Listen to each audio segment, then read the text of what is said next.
Hai, Assalamualaikum warahmatullahi wabarakatuh. Apa khabar kepada rakan-rakan di Facebook sekalian? Alhamdulillah hari ini masuk hari ke-34 Alhamdulillah hari ke-34 kita bersiaran secara langsung menerusi segmen market research. Okay, so segmen market research kita Waalaikumsalam Tuan Hedi, apa khabar Tuan Hedi? Okay, Tuan Hedi antara uh, apa kita punya peserta market research yang paling setia. Okay, thank you so much Tuan Hedi dah share.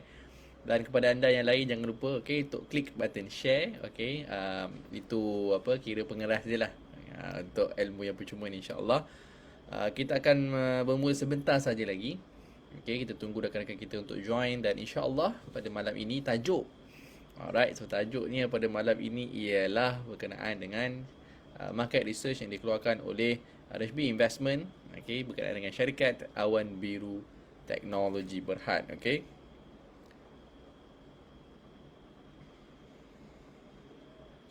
Alright, so kita akan bermula sebentar saja lagi, okay. So seperti biasa, jangan lupa untuk klik button share terlebih dahulu, okay. Uh, dan kita akan bermula sebentar saja lagi. Right, to internet connection. Okay.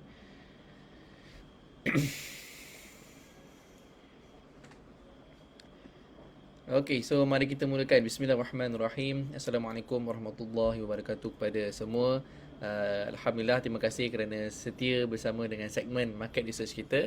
Okay, Alhamdulillah hari ini juga dah masuk hari ke-34. Okay, kita bersiaran secara langsung untuk upgrade ilmu kita, untuk upgrade knowledge kita dalam ilmu pelaburan, okay, especially pelaburan saham.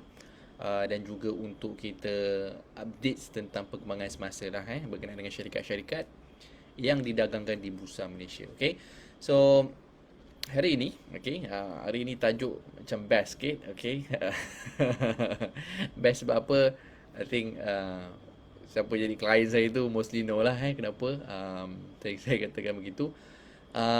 Syarikat yang disebutkan pada malam ini ialah syarikat Awan Biru Teknologi Berhad. Okay, so ataupun nama pendek dia Awan Tech lah. Okay, Awan Tech ni dulu actually nama dia Prestariang, tetapi dia dah rebranding, dia dah buat penjenamaan semula, dia namakan nama baru dengan nama Awan Biru Teknologi. So saya tak tahulah kenapa jadi Awan Biru daripada Riang. So maybe ada significant maksud dia. Tetapi di bursa ni is normal, okay, untuk syarikat tu dia tukar nama. Dan dia tak ada jadi masalah. Kalau dia nak tukar nama, it's up to them. Tapi yang penting nombor kod dia, kod yang 4 digit tu, yang di dalam bursa, dia dah registered di bursa tu, yang itu tak boleh ubah. So yang itu nombor akan kekal, kod dia sampai bila-bila. Okay, unless dia dah keluar lah. Kalau dia dah delisted, tu lain cerita lah. Tapi nak katanya kalau nama dia boleh change at any time, as the which, dan juga satu lagi berkaitan dengan nombor kod dia, kod nombor yang 4 digit tu dia akan maintain. Alright, yang itu dia tak boleh ubah. Okay, so nama berarti banyaklah company dulu apa Huaan kita pernah dengar kan, Huaan dah tukar nama, lepas tu apa lagi UMW Oil and Gas pun tukar nama.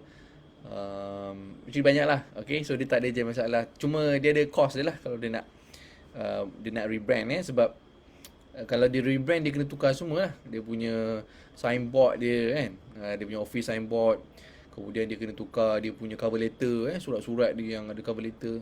Normally company dia dah print siap-siap apa ni, surat cover letter, envelope dia, name card apa semua staff dia kan, itu dah print dah. Okay, so kalau dia nak tukar tu, ni semua kena buat baru lah.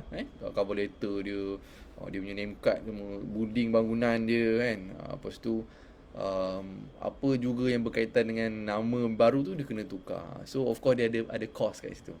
Okay, so in term of fundamental, of course lah, kalau siapa nak tukar tu dia kena ada duit lah maknanya, dia kena ada cost untuk keluarkan. Baik, tanpa melengahkan masa, kita tengok apa yang dikatakan di sini dalam RHB Investment punya research. Okay, so sebagai disclaimer, okay, again, ini bukanlah nasihat pelaburan. Okay, ini adalah untuk tujuan informasi sahaja dan juga untuk tujuan untuk pembelajaran. Okay, so tiada buy call, okay, tiada sell call yang diberikan.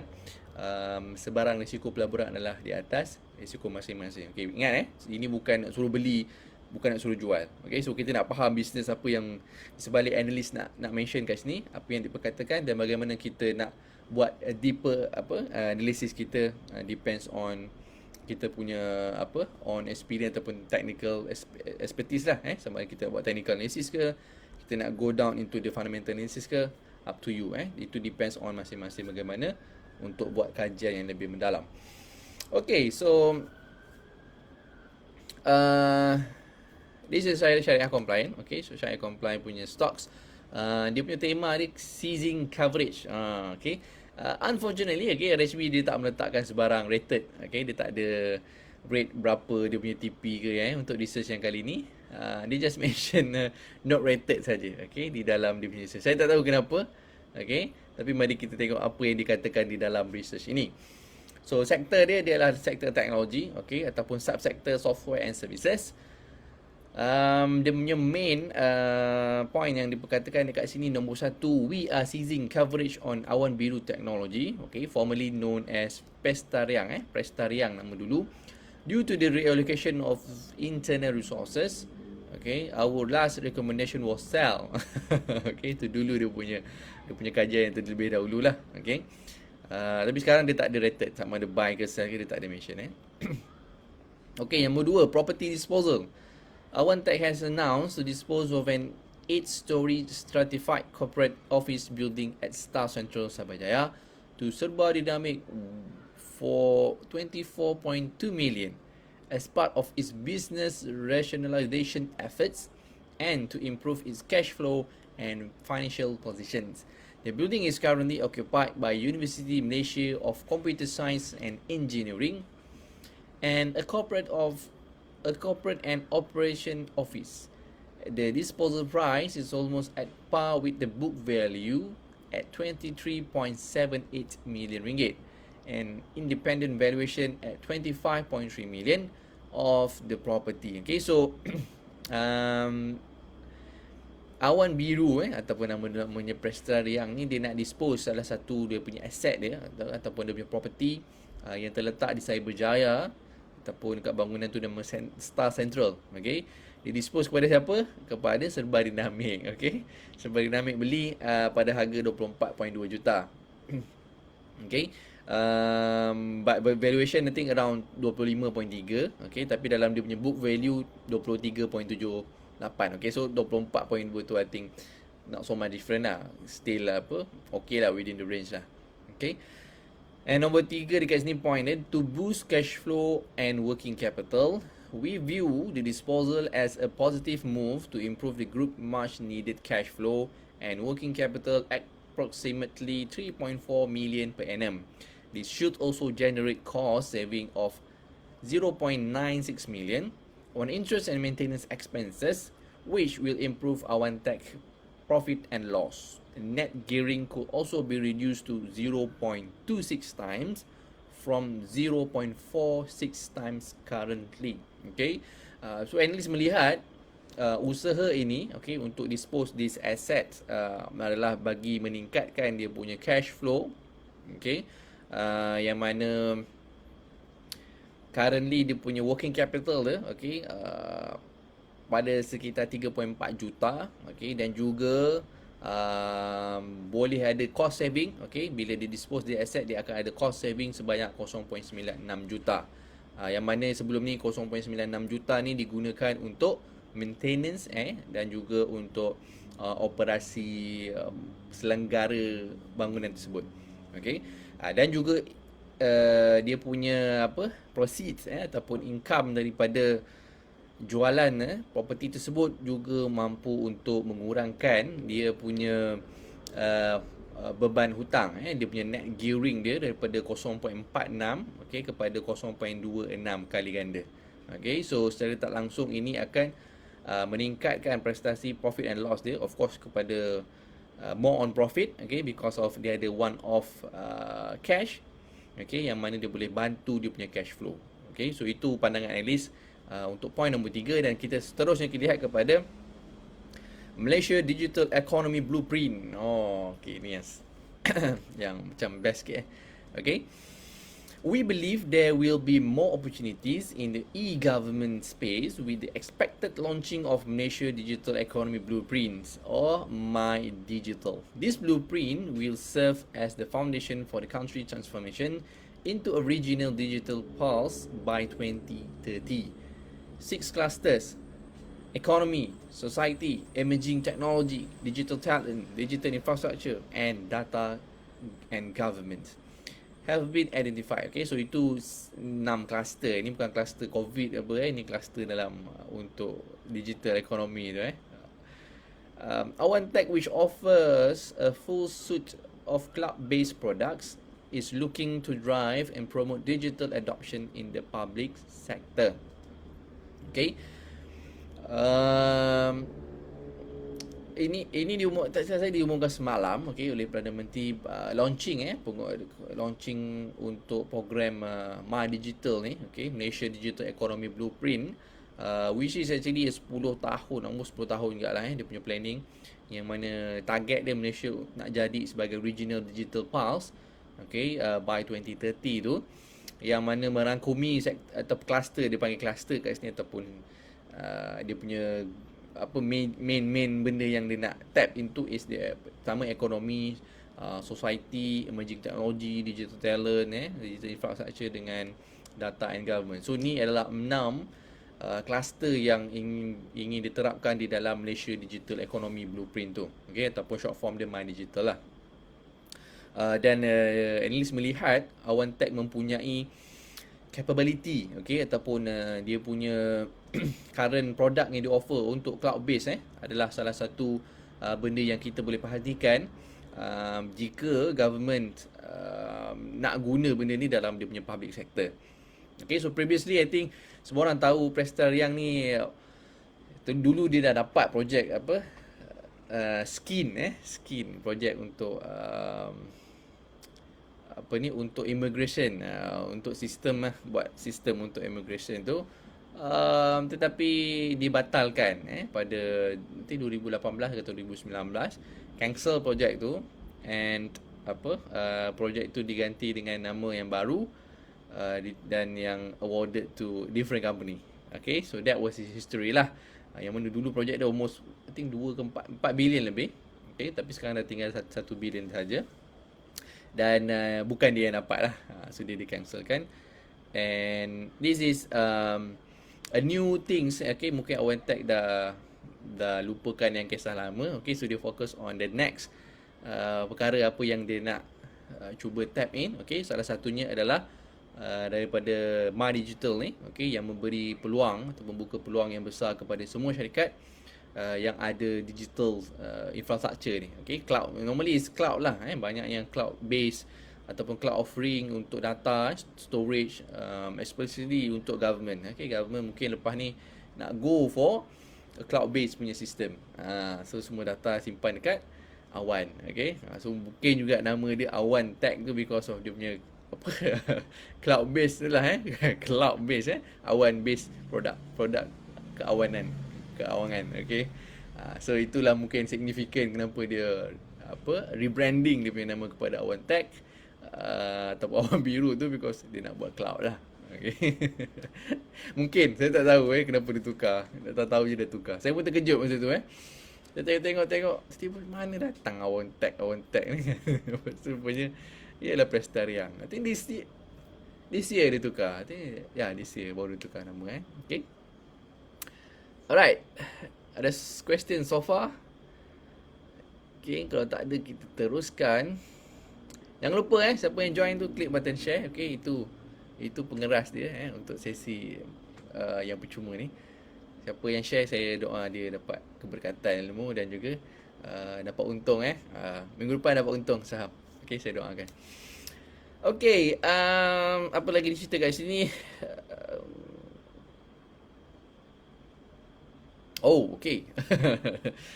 Yang point nombor last ini mention kat sini. We believe Awan Tech share price has run ahead of fundamental. Okay.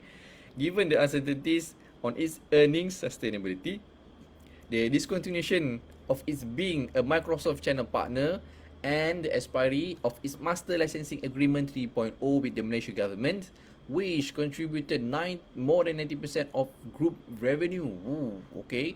This factor could continue to undermine the firm's turnaround efforts despite its scoring a recent contract win.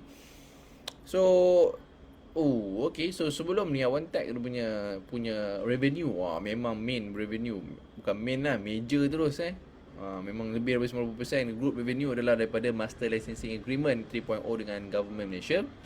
Okay, which is dah benda tu dah expired.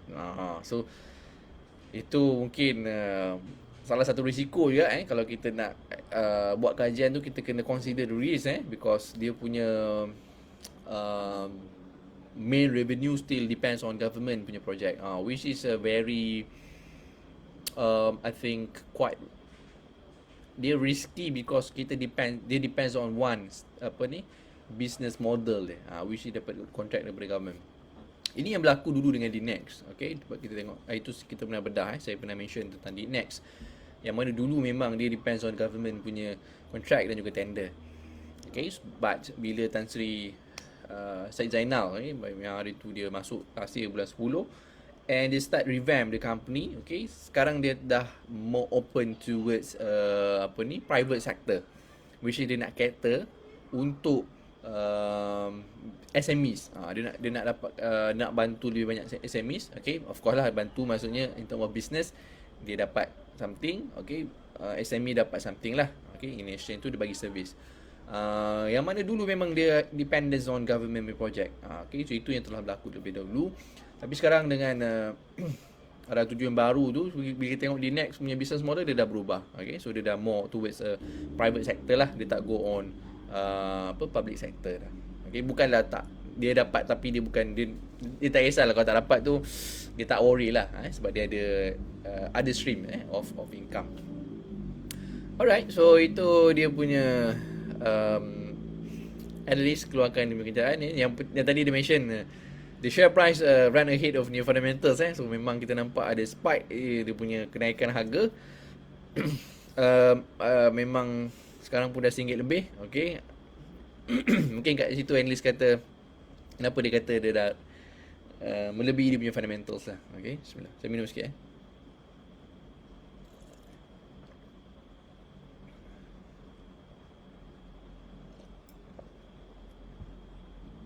Oh ya, dan satu lagi risiko dia ialah dia punya agreement dengan sebagai partner untuk Microsoft Channel tu dah juga dah dibatal, discontinued.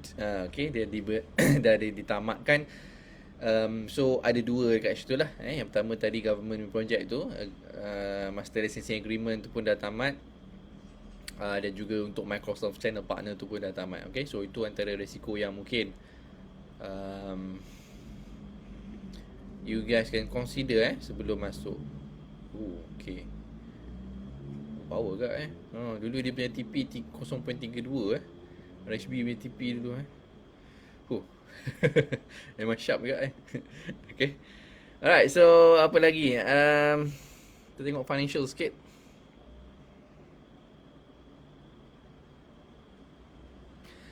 Alright, so forecast and valuations. Turnover. Okay, turnover yang pertama untuk 2019 dan juga 2020 is actual. Manakala untuk 21 sehingga 2023 adalah untuk forecasted. Revenue 2019 367 juta. Okay, 2020 menurun banyak juga menurun kepada 155 juta saja. Okay, penurunan lebih kurang 200 juta.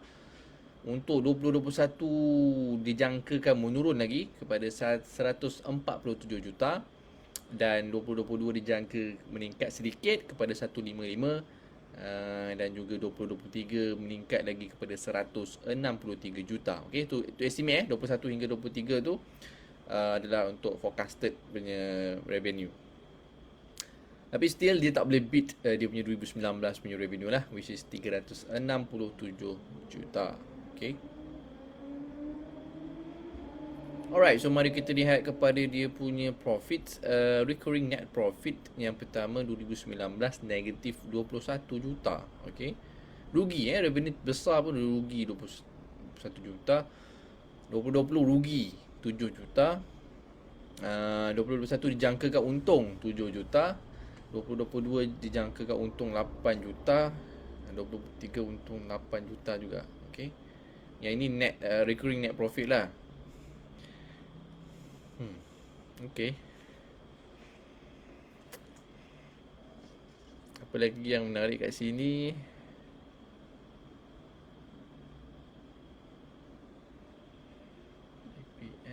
DBS, dividend yield.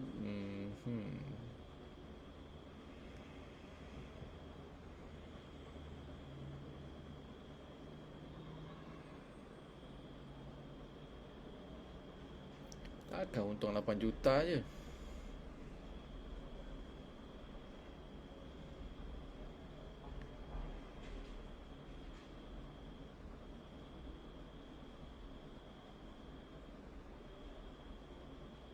Memang betul forecasted 8 juta je. Yang 2019 memang rugi 21 juta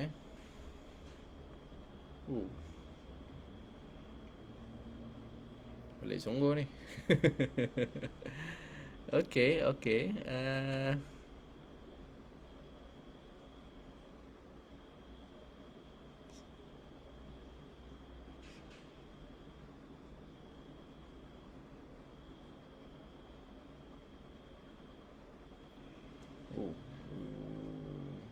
Bulan 8 20 hari bulan 8.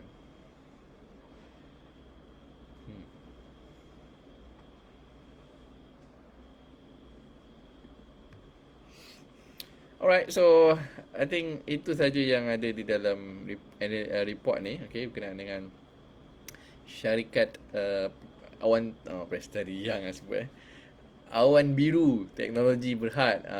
Okay, Awan Biru Teknologi Berhad, dulu formerly known as apa? Prestari yang lah. Tuan Ridwan dan share. Thank you so much Tuan Ridwan, dan kepada yang lain yang sudah berkongsi. Terima kasih banyak-banyak. Saya doakan profit lagi Tuan Ridwan dah profit last week, okay? So mungkin minggu depan profit lagi besar lah, okay? Alright, so itu saja, okay, untuk malam ini. Dan seperti biasa sebelum berakhir, berkenaan dengan private mandates, okay. So private mandates is a service, okay, yang kita tawarkan kepada investor ataupun kepada our clients untuk mereka melabur saham, okay, tetapi tak perlu uruskan saham dia. Bunyi pelik kan? Maknanya kita ada servis yang mana kita akan berikan portfolio managers, okay, yang mana portfolio managers ni yang akan uruskan semua keseluruhan berkenaan dengan saham dia. Daripada nak buat kajiannya, bila nak belinya, berapa lot nak beli, bila nak jual, nak cut loss, nak take profit, itu semua dia akan diuruskan oleh portfolio managers. Okay, so servis yang kita bagi itu bukanlah seorang managers yang dapat. So maknanya daripada investor tu, yang dapat kat sini, portfolio managers tu dia consist of, ada team dia. Okay, team dalam portfolio managers tu dia ada analyst. Okay, macam tadi kita baca, analyst buat kajian semua. Dekat private mandates ni dia pun ada own analyst. Okay, so kita ada team of analyst yang akan buat kajian, buat analisa, okay, cari syarikat-syarikat yang berpotensi dari segi fundamentals dia, okay, daripada segi dia punya potential growth, good management, daripada segi dia punya competitive advantage, tu semua benda yang dia orang kena buat research, dia punya team analyst. Kemudian ada juga Chief Investment Officer. Chief Investment Officer ni of course dia akan supersede all the fund managers lah, sebab dia paling atas untuk uruskan dia punya fund tu. Okay, ataupun dia panggil mandates, dia bukan fund. Fund tu untuk unit trust dia panggil fund, tapi untuk mandates dia panggil, private mandate dia panggil mandates. Okay, so kita ada banyak mandates dan juga kita ada banyak fund manager. Tapi yang akan supersede semua benda ni, yang akan control is dia punya CIO lah, okay, which is Chief Investment Officer. Very experienced dan juga seasoned, and track record so far I think memang power lah. Saya boleh kata power lah. Memang power lah, bukan nak kata ni. So far memang saya quite surprised with dia punya. Dia ada juga diuruskan dia punya mandate sendiri. So memang dia punya mandate tu yang paling killer lah. Killer among all the mandates tu, dia yang power lah. Okay, saya tak boleh kata apa, memang perform lah. Memang perform. Okay, so saya sangat berpuas hati, dan juga my clients pun sangat berpuas hati lah, okay, dengan performance dia. Alright, so kita ada juga dia punya dedicated product and development team, yang mana dia akan Yelah dia nak set up account untuk para investor kita, okay, untuk kita punya client. Dia nak jaga account setiap klien tu, kemudian buat sistem untuk klien semua tu. Kita ada dia punya different teams, okay, yang akan jaga supaya setiap account klien tu termanage, di manage dengan baik dan juga di update accordingly, sebab every client dia akan dapat access kepada kita punya portal. Okay, so klien boleh buka anytime 24/7. Dia nak tengok dia punya updates. Dia tak adalah kena klik buy ke sell, tapi dia nak tengok je, oh, Pak Manager dah beli syariah saham apa untuk dia, berapa lot dia beli, berapa harga dia masuk, currently profit ke negatif, sekarang ni untung ke rugi, berapa percentage duit yang dah pakai untuk beli, berapa cash balance yang ada. Benda tu is very transparent, dia ada dalam portal, tak boleh nak jeruk. Kalau loss memang boleh nampak loss, okay, klien boleh nampak dekat loss tu. Kalau untung memang clear cut kat situ. Dah ada management fee berapa ambil, kita punya brokerage fee berapa, semua ada kat situ. Dan juga fee-fee yang lain terlibat. It's very transparent, okay, dan juga kita tak ada nak hide anything. Okay, so whatever dalam sistem tu is purely based on client punya account. Okay, dia tak campur dengan duit orang lain. Satu client, dia punya mandates, okay, duit dia dalam tu, saham-saham dia yang beli, fund manager akan tentukan untuk dia saja. Dia tak ada campur orang lain. Walaupun masuk hari yang sama, amount yang sama, dia tak akan sama saham yang dimasuk. Okay, sebab dia tailor suit ikut client punya needs, dan juga dia punya risk profile dia, dan juga dia punya mandates apa yang dia nak. Dia akan berbeza setiap orang, right, dia punya pegangan saham dia. Okay, so I think Tuan Syafizi, Waalaikumsalam Tuan Syafizi, thank you so much, okay, dan juga dah share. Tuan Syafizi, thank you so much, okay. So kepada yang dah share, thank you very much. Saya doakan anda semua dapat ilmu yang barakah dan juga buat profit minggu depan, insyaAllah, okay. Itu doa saya siapa yang dah share, okay. Siapa yang tak share, share cepat-cepat lah, okay. Alright, so I think that's all from me tonight, okay. Kalau tak ada soalan, I think that's all lah.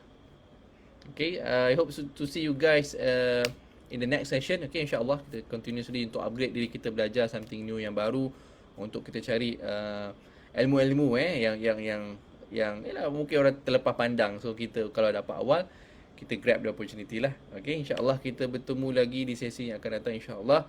Saya akhiri dengan Assalamualaikum warahmatullahi wabarakatuh.